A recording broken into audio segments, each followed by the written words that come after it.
नमस्कार, JM news मध्ये आपले सहर्ष स्वागत। आपण पाहत आहात JM न्यूज। जाणूया आजच्या ठळक घडामोडी।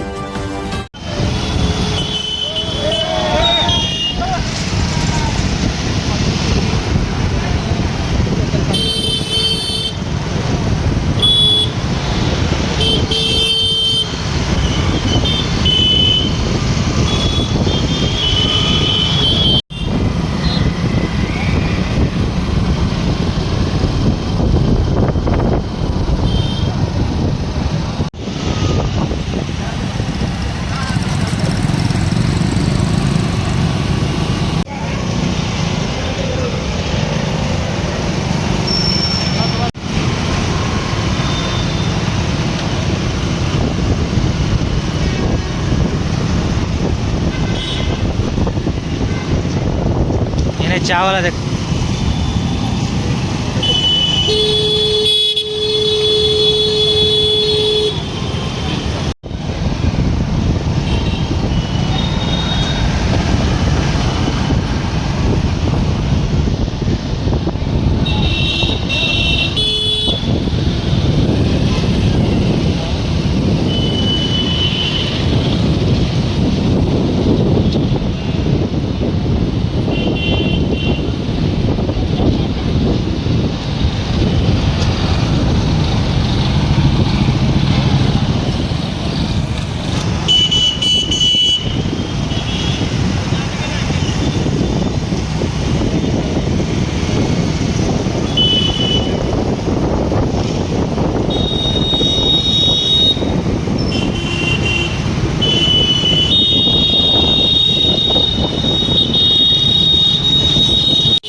काल जी करंजीमध्ये माणुसकीला काळीमा फासणारी घटना घडली। 4 वर्षीय चिमुकली 10 मुलीवर लैंगिक अत्याचार करून त्याचा निर्घृण खून करण्यात आला। सगळं निषेध म्हणून काल सर्व मुस्लिम बांधव व्यापारी असोसिएशन, सर्व पक्ष, सर्व सामाजिक संघटना यांनी मिळून बाजारपेठ आणि जत बंद जे आव्हान करण्यात आलेले होते, तरी सर्व व्यापारी बांधवांनी आमच्या विनंतीस आणि आव्हानाला साथ देऊन आज जत बाजारपेठ कडकडीत 100% बंद केलेली आहे.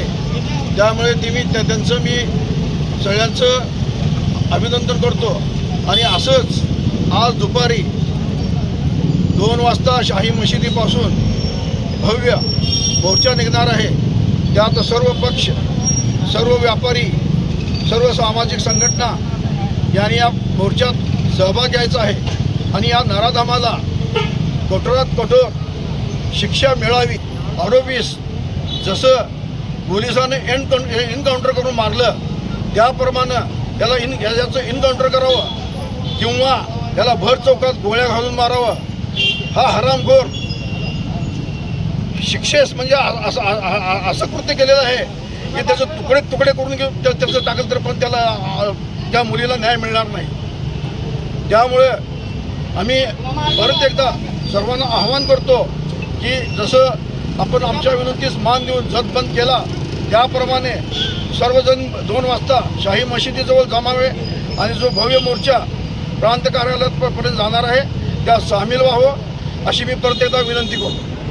करंजी येथे ज्या मुलीवर अत्याचार झाला त्या निसर्गात आज जत शहर बंदचे हाक दिले की सगळ्या संस्थांनी आणि त्या सर्व पक्षांनी त्या बंदला आज व्यापाऱ्यांनी बंद करून जो पाठिंबा दर्शवला त्याचप्रमाणे आज दुपारी 2 वाजता शाही मस्जिदपासून प्रांत कार्यालयापर्यंत मोर्चा काढण्यात येणार आहे. त्या मोर्चाने अशा प्रकारे सर्वांनी सहभाग नोंदवावा व त्या चिमुकलीस न्याय मिळावा अशी विनंती करतो.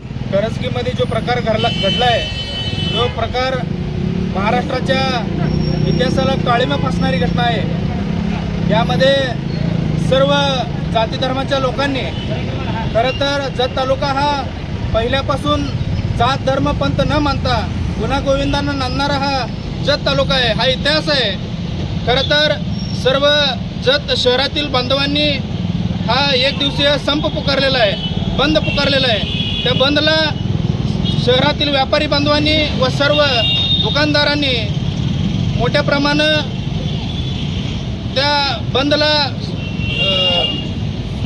पाठिंबा द्यावं आणि सर्वांनी बंद पुकारून या चिमुकलीला खरं तर न्याय दिला पाहिजे. या नराधमाला खरं तर फाशी देण्याची गरज नाही. त्याला ज्या पद्धतीने त्या मुलीला अत्याचार करून मारले, ज्या वेदना त्या मुलीला झाल्यात त्या वेदनेप्रमाणे त्या ज्या चौकात त्याला उभा करून त्याला शिक्षा देता येईल त्या पद्धतीने शिक्षा दिली पाहिजे. आणि या आपल्या JM न्यूजला लाईक करा, शेअर करा आणि सबस्क्राईब करा.